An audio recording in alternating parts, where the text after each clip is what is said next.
I am so excited to be back here. I know I've met a lot of you. A lot of you have participated in my research. It's just, this is one of my favorite things to come and do and learn from you, teach you what I've been working on, and just kind of voice your experiences that you've been sharing with me through a bunch of this work. So I have some disclosures, none of them relevant to the talk I'm giving today. Really, I'm just going to achieve three things today is my goal. One, reiterate some of the stuff we've talked about already of just an overview of what vascular anomalies are and where KT fits in that. Just a little bit of time on that because we're going to have plenty of talks in addition to what we've already learned about. Then I want to talk about some of the work that we started about 2-3 years ago looking at barriers to communication, barriers to healthcare access. That portion of the talk is going to seem like kind of a downer because I'm going to talk about all the problems. But then we're going to end with the hopeful part, which is we're trying to fix some of them. And I'm going to tell you the ideas that you guys have helped us to come up with. Some of them will work, some of them won't, but we're just going to keep pushing. And I would love to engage with you guys throughout this weekend about this and help us even generate some new ideas. So you've already seen this. Vascular anomalies is the catch-all term for all vascular abnormalities, overgrowth. It's the big bucket. And then that splits into vascular tumors, which is not what KT falls into, but that can be totally benign, kind of intermediate, and then real frank cancers. Again, that's not where vascular anomalies, where KT falls. KT falls more in the vascular malformation, which really are defined based on what types of blood vessels are overgrown or abnormal, and then what parts of the body are overgrown or abnormal along with those blood vessels. So over here is really where we're talking about in this meeting. I'm telling you guys probably a lot that you've already heard or already know, but just to make sure we're all starting from the same place, vascular anomalies, they develop as the baby's developing most of the time. They're driven by these changes in the DNA that happen after sperm and egg meet, usually as the baby is developing. They can affect any part of the body, head to toe, brain to skin. They have lifelong complications. Again, I'm not telling you guys things you don't know. I'm telling you things that you've taught me. And major recent advances in the last 5 years, 10 years have really helped us to understand what causes these things to grow, how might we improve the way that we're diagnosing, and then how can we start thinking about managing or improving quality of life and maybe coming up with treatments that are even more effective in the future. I go over this because there's two really important points that I make to families and I make to doctors. It's really important as doctors that we recognize the physical manifestations, the physical problems that patients come in with are not the only effects of this disease. I'm not going to say it anywhere near as eloquently as Nick did, but we're going to go through all of the different stories and lessons we've learned through our research of how this affects many aspects of your life if you're a patient, if you're a caregiver, if you're a spouse, a parent, a child. The other thing is that in general, it's really important for everybody with a rare disease to have information, to have answers. My personal belief is that when we have things that we can do to improve your quality of life, it becomes even more important to overcome those barriers to get you to care. And so that is really what motivates a lot of this work is how do we figure out what the big problems are so we can try to address them and having this real drive to say we have to fix the problems that we're finding. A lot of this requires what we call multidisciplinary care, which means you cannot ideally have one doctor who knows everything or one single person who can do everything. Evaluating, diagnosing, and treating these disorders really takes a full team to give the optimal care. So I have to plug my program, but at our hospital we've got ENT, dermatology, hemonc, genetics, interventional radiology, plastic surgery. We have peds hematology oncology, adult hematology oncology. We see, very luckily for us, we're able to see from birth through any age, and we can be a medical home. We can do inpatient and outpatient. We're really fortunate to be able to offer that. There's several places that can, but there's even more that cannot offer that, especially for adults, which we'll talk about in more detail. So then I'm just going to take a quick break to say, why am I here? I trained in pediatric cancer, and I'm here talking to patients with vascular malformations, and my clinical time is 100% malformations and about half adults. When I finished medical school, I thought, well, that's it. I'm never going to see an adult again, and now half my patients are adults, and I love it. And this really has to do with, an opportunity that came my way. So I spend most of my time as a researcher, and all of my research was building these skills to study how do people access care, how do we communicate, how do we improve all of those issues, specifically in pediatric cancer. And I focused so much on my research that when I finished training and got my job and signed my contract, I forgot to ask what I was going to be doing in my clinic and what patients I was going to be seeing. I don't recommend that for trainees. It's good to have an idea of what you're clinically going to do. But I met with my division chief who said, we really don't have somebody with expertise in this area. It's an important field. There's a lot of need. You should consider it. And I did, and I'm really, really happy. It was very easy to fall in love with this field because I think most people that go into medicine do it because they want to help people and they want to feel like they're having an important role. My very first patient I saw who came in with a vascular anomaly, it was an 11-year-old girl where the vascular anomaly was eating through the bones in her hand and causing a lot of pain. I saw that on my schedule and I read up on it, whatever was in the literature, and reached out to a couple experts around the country. And when the mom came in and to see me with her daughter, she was prepared to teach me everything because she'd had to teach every doctor about it before. And when she realized that I had put in some effort and learned about this beforehand, she started bawling because she said she'd never met a doctor who she didn't have to teach about the disorder. And that was week 1, and I was like, "Whoa, there's what a good feeling for me." But that's a pretty selfish thought. But like, what a huge need there is here. And then the next week, I ended up getting permission to see adults. So my next week, I saw a woman who was 70 years old. And she had a malformation in her face that had been treated about 30 surgeries and about 30 other interventions throughout her life, but she hadn't seen a doctor for 25 years. She had a plastic surgeon who retired, who had given her a lot of care, and when the new plastic surgeon came in her words, he said, "I can't fix you, so you need to stop coming to see me." And after that, she just stopped going to see doctors until she came back. And again, hearing these stories over and over again motivates you to see if you can be a small cog in the change. And as a researcher, it's also a really ideal situation when there's something that you're really passionate about, and there's a lot of need, and nobody else is doing the work. It really sets you up that you can try to build a career, build relationships, and try to build some improvements. So, to give an example of that. And this was in 2022 that we published this. And this year we wanted to do a study of just communication studies, just in pediatric cancer, just in the United States, just that were published in English, in over only 3 years. And when we did that, we found with that really limited set of papers, there were almost 100 studies in pediatric cancer in 3 years. So then I thought, I wonder what we know about vascular anomalies. Maybe I can review all of that literature. So I looked at all papers published about communication and healthcare access in any vascular anomaly, in any country, in any language, in any year, and we found 4. And of those 4, I believe 3 or 4 of them were authored in the last 5 years by someone named Anna Kerr, who I was able to meet with and now has become my greatest collaborator and colleague. So that's a big gaping hole, where it was such a gaping hole that if I wanted to go and get grants to say we need to fix these problems, the people that give out the grants would say, "What problems? There's no proof that there's any problems." And so that's what we had to do, was figure out how do we document all the problems that we're seeing in clinic. And I went to some of our amazing patient advocacy groups, and I threw myself at the feet of Melanie and said, "Hey, I'm new, I'm really excited, I'm really passionate about this work. We need to document these problems so we can try to start fixing them."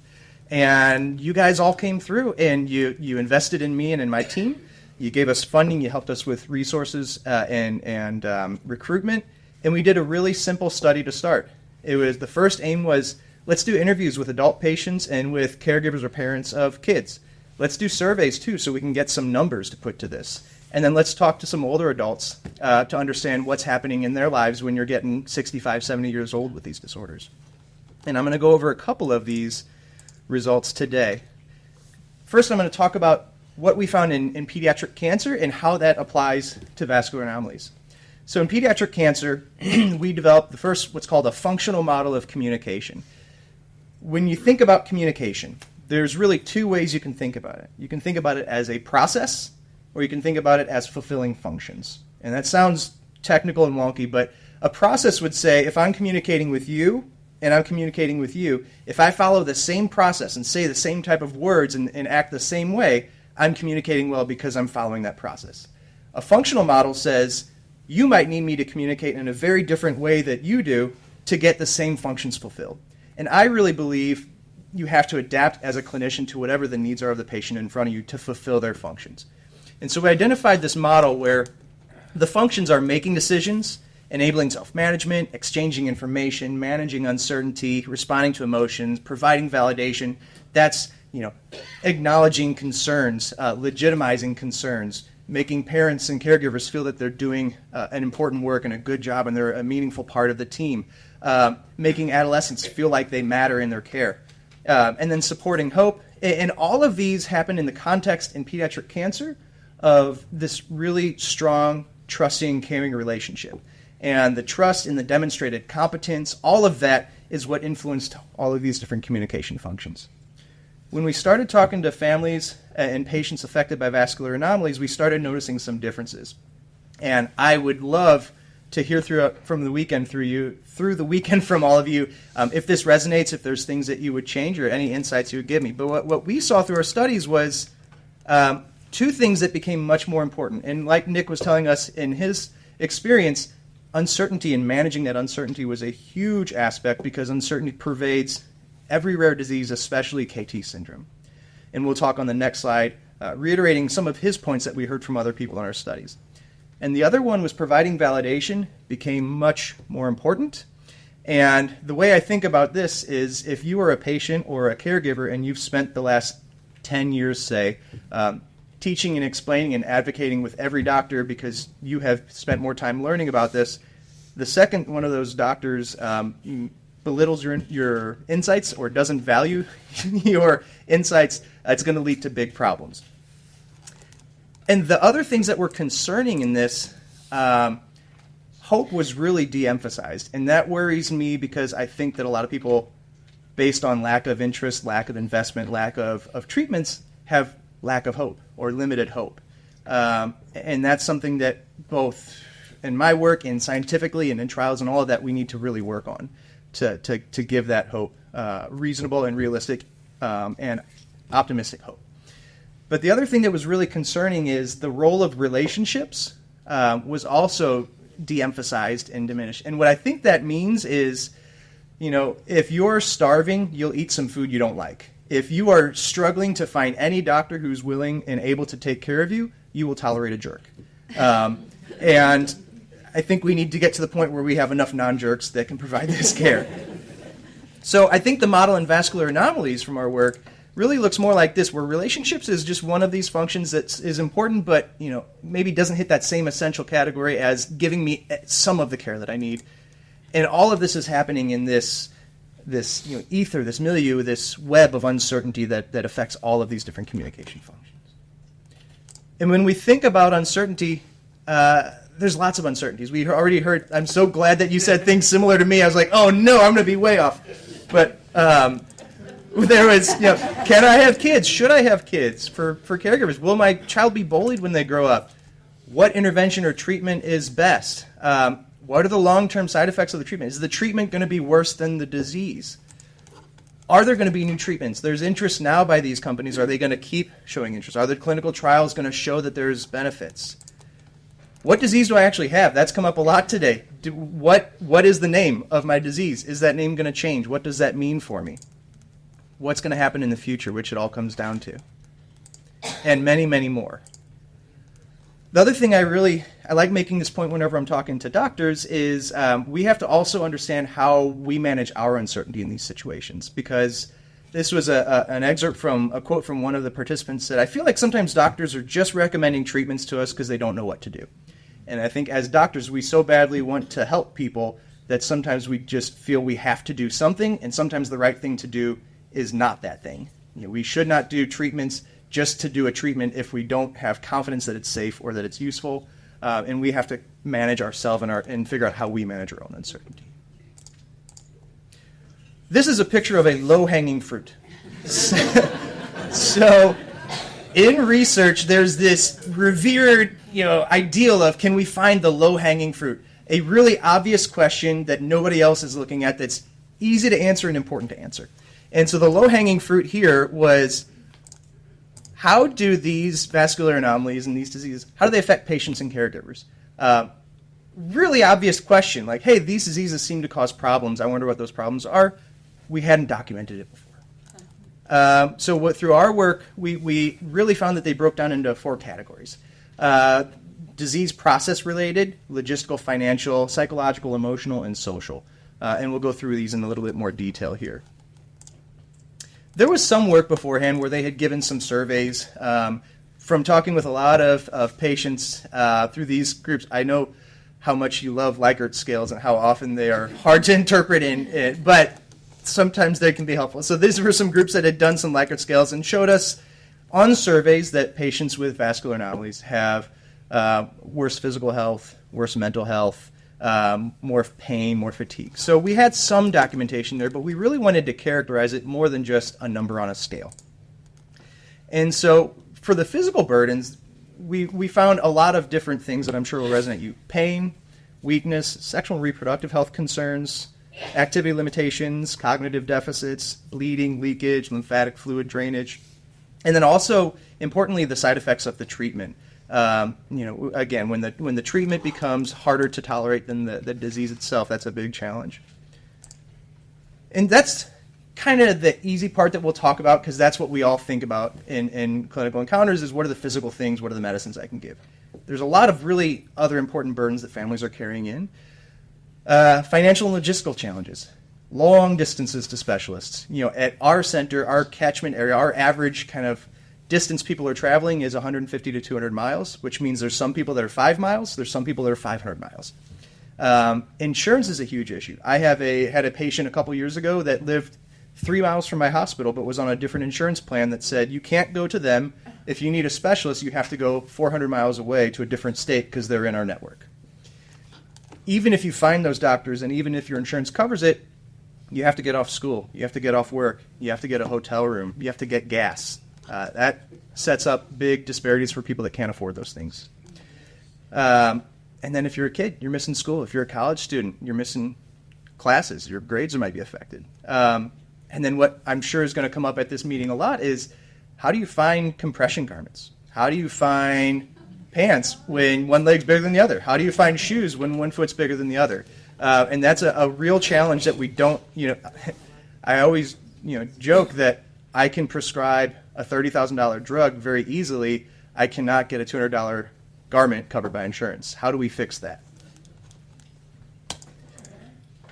A lot of psychological and emotional distress and anxiety, depression, guilt, shame, trauma.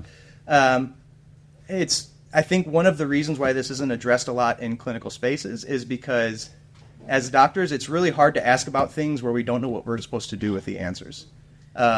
Even with that, I think it's important to acknowledge these experiences, even though we might not have all the tools to fix the problems. At least we can recognize that they're there and that we want to be helpful if we can. The other thing when I'm talking to doctors is recognizing that we have to make sure we're not part of the problem. So this was a quote that really stuck with me. It might have even been somebody in this room, I don't know. But it was somebody said, when all of these doctors are coming in, it's like they're trying to compliment me by saying, oh, that's so interesting. Like, no, my leg's not what's interesting. My personality, my thoughts, my talents, that's what makes me interesting. And the other aspect that fits into this is somebody told me their story of what it was like when they were a kid. They said, imagine you're 5 years old. You get 11 doctors in white coats that come in staring at your legs saying, wow, that's really interesting, and smiling, but not looking in your eyes. And then they strip you naked and put you against a wall and take pictures, and then they leave. That can be pretty traumatizing. It's really important clinically that we train other doctors to understand what these disorders are. It's really important for my patients that I can get photo evidence so I can monitor over time. It's not that we shouldn't do those things, it's just the way that we have to go about asking permission, explaining what we're doing, pulling the patient in to say, hey, here's where they're going in your note. Do you want to look at the pictures from last time? I think and if they say, I really don't want pictures, saying that's okay. So I think we just, again, have to make sure we're part of the solution and not part of the challenges. Then we started looking at some of our quantitative data from the surveys saying, can we identify kind of things that make these problems more likely? And what we started finding is that If you have a college degree, higher education, which is probably just saying if you're more well off, that you have better mental health and physical health, probably because you have more resources. But also we started seeing things about information exchange, the quality of information about your disease that you're getting from your main medical team. And we were finding even when we corrected for whether or not you had a specialist, the better the information exchange about your disease led to better mental health and physical health. Or was associated. Doesn't mean it caused it, but it means it's maybe something that we can tinker with to try to improve these outcomes. So a lot of social aspects as well that are challenging. Exclusion, bullying, insecurity, stigma. This was not from my study. This was from Dr. Kerr's study a couple of years before I met her. But this was an excerpt from a mom who had a child with a visible face mark, a visible birthmark on her face. The baby was 3 months old, and somebody walked up to her in the store, a stranger she'd never seen before, and said, "What did you do to your child's face?" Mm-hmm. And she said it was the most horrible feeling that someone thought I could have been the cause of her birthmark, especially because I've been spending the last 3 months of her life trying to convince myself it wasn't my fault. And again, we can't, as clinicians, fix society, but it's important to recognize all of the different burdens that these families and patients are carrying with them, because it informs the way that we communicate, informs the way we empathize. As you can imagine, higher rates of stigma. If you feel you are more stigmatized from society, it's also associated with worse mental health and worse physical health. I know we're starting to get to the God, Bryan, this is a bummer, stop. But we're going to get to the positive stuff soon. But some more negative stuff. The other thing I want to spend some time talking about is the challenges with accessing expert care.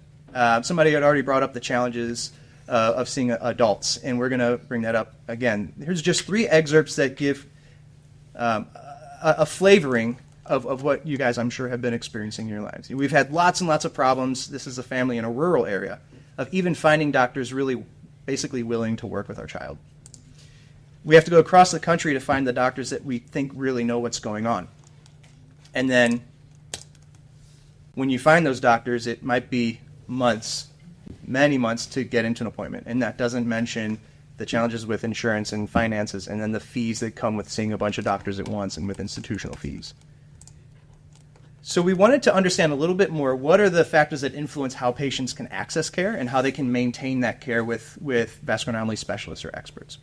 And we found that there were these 6 different categories, all of them related to how high of a quality of information was available and was provided.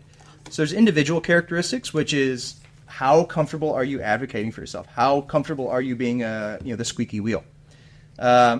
Clinical characteristics of your disease. If you have a visible birthmark that's really obvious to see, it might be a little bit easier to get the attention of doctors than if you have one that's all internal and people can't see it right off the bat. Scientific progress. If there's not data, if there's not names for these diagnoses or ways to diagnose it, that limits this. Social networks, patient advocacy groups. When you can't find the resources you need, things like KT support group, like Facebook, are really, really instrumental. They have their own shortcomings, but they have a lot of strengths as well. Luck and privilege.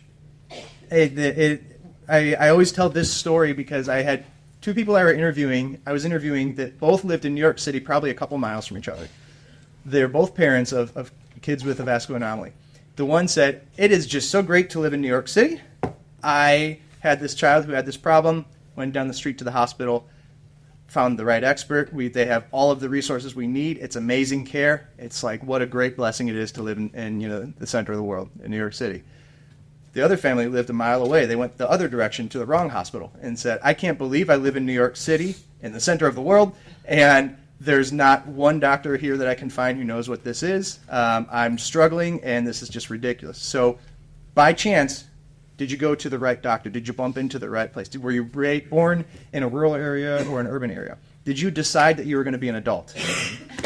So a lot of concerns that people, even with resources, have to kind of luck into getting the care they need. And then we'll spend some time talking about healthcare system issues. We're back to low-hanging fruit. So where can you go to get vascular anomalies care? Again, how have we not figured out where these centers are, what resources we have? So with my colleague from CHOP, Sally Cohen-Cutler, we did a study where we looked at all children's hospitals, and we figured out which of them said that they had a multidisciplinary vascular anomalies center.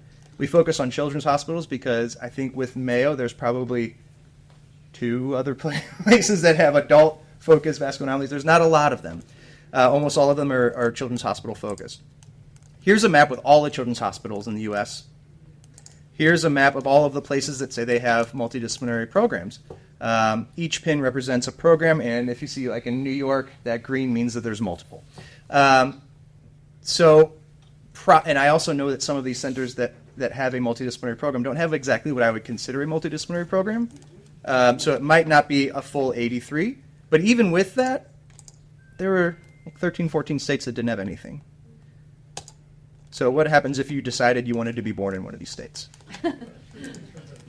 And this is not my work, but this is work that was done with Melanie and KT and Yanala Yakovash. A survey of adult patients with vascular anomalies and looking for who they saw for care when they were adults. 60% of the people surveyed said that they still saw pediatricians. Of those, half of them said they had no adult doctors to go see. 40% that no longer were able to see pediatric doctors. A third of them said they just stopped going to doctors. That's a huge, huge problem for especially things like KT that have these long-term complications that need ongoing support and management. And then the last, I think this is the last depressing slide. So we also looked at an outcome called the ability to navigate the healthcare system. So this was a validated scale where you could measure how well people were able to get the healthcare that they needed. And we found that you are better able to navigate the healthcare system if you report that you have better information provided to you about your disease, and if your primary care doctor reports that they're more knowledgeable. The most important thing on this slide, and maybe even in this whole talk, though, is that no matter how high somebody rated their self-advocacy, on average, in general, advocating really strongly is not enough to overcome these barriers. You can advocate very, very strongly, and it doesn't mean that you're going to be able to navigate the healthcare system. Doesn't mean you shouldn't advocate, and doesn't mean that you're not going to be maybe one of those that squeaks through. But what this means is that we as a field cannot rely on patients and families doing it on their own. We have to figure out how to address these barriers to get people over those humps. So there's a lot of problems if we're trying to focus on how do we get people to access expert care and continue that expert care. We have issues where there's not a lot of available expert clinicians. There's a limited ability to travel. You can't manufacture your own luck, and some people make the silly decision to be an adult. But there's green shoots, so maybe there's something we can do at that primary care interface, because almost every patient will have some type of a primary care doctor they'll encounter. Maybe there's something we can do with communication. If people get to the point where they have a name that might represent, or a diagnosis that might represent what they have, maybe if they can get enough information, that can grease the wheels of that advocacy. And so this is where I pause, and I want to thank everybody here for being part of these research projects and helping me to think through what the right directions are, because research prioritization has to reflect the actual patient needs. And to make sense of that, I started out as a communication and pediatric cancer researcher. I still do that work. I still think it's really important. But then I went to a clinic and met my patients there and realized, oh, there's a lot of communication problems for patients with vascular anomalies. And then I started doing that work, and I still do that work, and I still think it's really important. And then I started this work through KT and talked to a lot of families who said, yeah, communication is great if you have somebody to communicate with, but you can't communicate with a brick wall. And so now I've got a whole new third area of research that's focused on how do we improve healthcare access for vascular anomalies. And there's a lot of big problems. I'm just going to spend, I am probably at time or something like that. How am I doing? Okay, cool. Well, then I'm going to talk real slow. So there are I've got a bunch of different projects going, but I want to focus on 3 big areas that we're trying to chip away at. One is poor communication or lack of information. One is these barriers we've been talking about. And then another is this lack of physicians for adults. Easy topics. We'll probably knock them out next year. So to address communication and the lack of information, there's 2 different projects that I want to talk about. One is what we're calling, and these are focused on complex lymphatic anomalies because that's where I was able to get a grant to start doing this work. The goal is that in the future we can expand it. We have one that's called a Care Companion and one that is an artificial intelligence-powered chatbot. So for CLA Care Companion, this is all based within Epic. So in Epic, which is an online medical record, there's an online patient portal called MyChart. There's this program that's built into it, or a structure that's built into it, where for anybody with MyChart, you can build a program that has educational information, that has links to videos, that has wellness check-ins, that has all sorts of stuff, and it just sends to that patient on their MyChart whenever you need to, whenever you set a timeline for it. So we started developing these with families, patients and adult patients and caregivers who had complex lymphatic anomalies. And it looks kind of like this.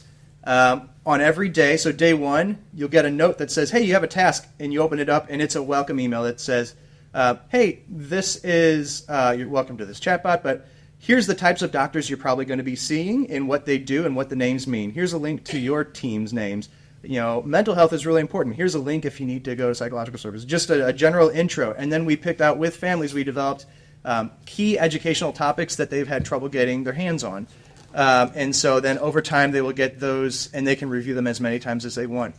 They also told us they wanted to hear positive stories and stories from other patients who had experienced this rather than just the medical facts. And so we got several stories from other families. Every family's unique, but I think it can be helpful. We'll find out. I think it can be helpful to see that other people are going through the same experiences. And then we did a symptom survey, and really that's not the right description. It's a wellness check-in. When we talked with families, what we learned is that giving a scale that people will fill out 1 through 10 and then nobody ever does anything with it is not the way to check on how people were doing. What they really wanted to do was be able to tell us, are things in general going better than usual, about the same, or are they doing worse? And if things are doing worse, they wanted that to prompt a call from the doctors. So we set up this symptom survey that has, I think it's 7 questions, but it's, how's your mental health been lately? How's your pain been lately? How's your other physical health been lately? Are you having trouble getting medications that you need? Are you having trouble getting the health care that you need? Did you have any unexpected visits to the urgent care or the hospital? And then if any of those trigger a problem, then what happens is it escalates and it sends an alert to a nursing pool, who then treats it just like any other portal message that would come in.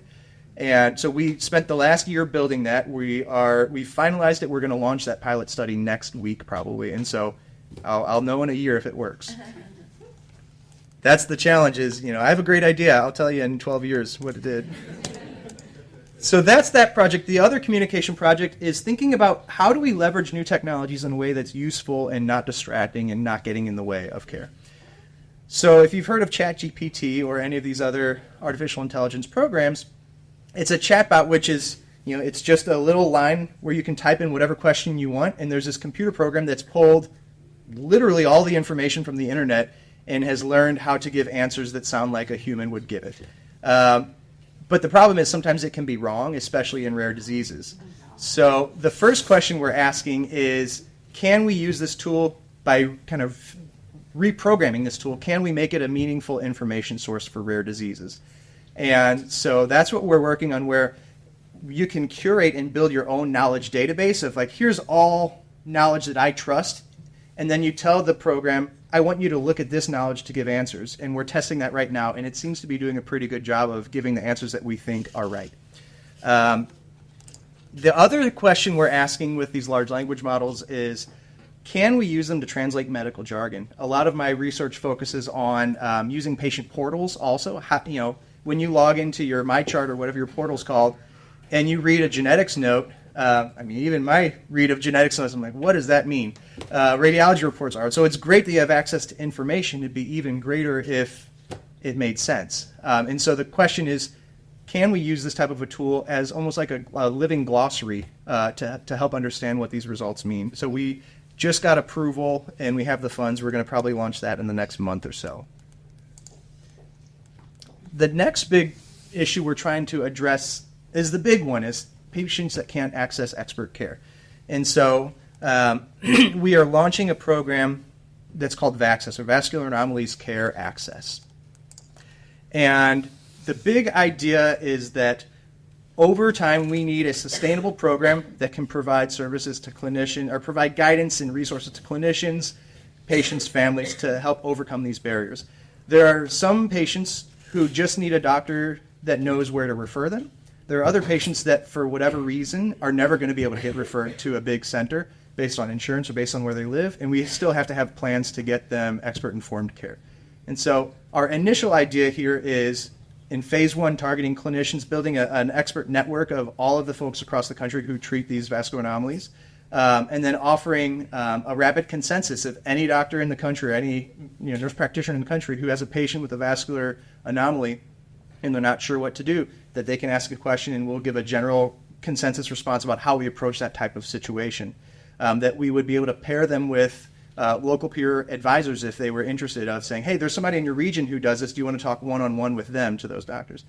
Helping kind of supplementing what our patient advocacy groups are already doing and trying to extend that reach of saying, here's a referral. It's not just a list of here's everybody that does everything, but here's a place where they have a particular expertise in this type of thing or that. And then for the really complicated scenarios, referring for external case review.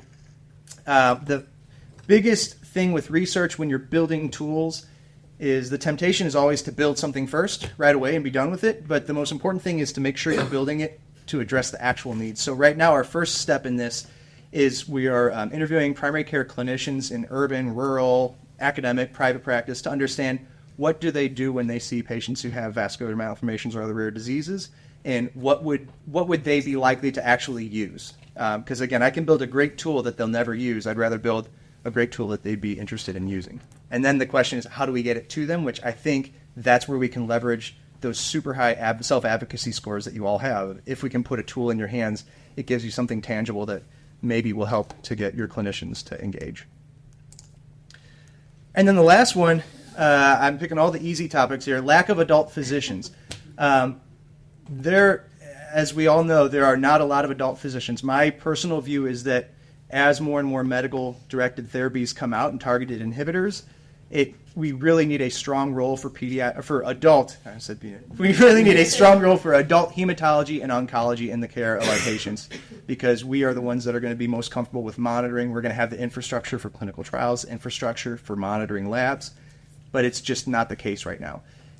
My research mind says, but why is that? We can all come up with ideas. I would love to actually understand what the real reasons are, because once you understand the real leverage points, you can try to address them. So we've got 3 studies that we're about to launch, 2 interview studies and 1 survey. The survey study, and we have our adult hematologist who's helping us to do this, it's a survey to adult hematologists and oncologists across the country to understand, have they ever had experience with any of these patients? Have they ever had training? And then also getting at what would it take to make you interested in taking care of these patients? And it might be education, it might be this, it might be I need my boss to tell me I have to do it. And that tells us how we need to leverage the situation. No matter what the answer is, whether it's something we like or not, we need to know it. The second study is going to be looking at divisional leaders, the people in adult hematology and oncology who make the decisions of who are we hiring, who's doing what, and understanding from their perspective what do they think is leading to a lack of adult hematologists and oncologists with specialty in this area, and what could we leverage to try to improve that. And then number 3 is looking at the educators, looking at the folks who are leading both adult and pediatric hematology and oncology fellowships, because we aren't perfect either. We still don't have a lot of training in pediatrics, and understanding how has it been incorporated in your curriculum, how has it not, and how can we actually train physicians for the future who want to be leaders in this role. All of these are big promissory notes where I promise I'm going to do these studies. And it's the beginning of a really long story. I look forward to learning from you guys, engaging you over and over again. Hopefully, as we have more studies come up, you'll want to be part of those as well. But my goal is that this doesn't stop, and even when I'm done doing this work, other people will keep it going forward. And with that, thank everybody. Thank you. So happy to be here. I'm happy to chat with anybody now or throughout the weekend.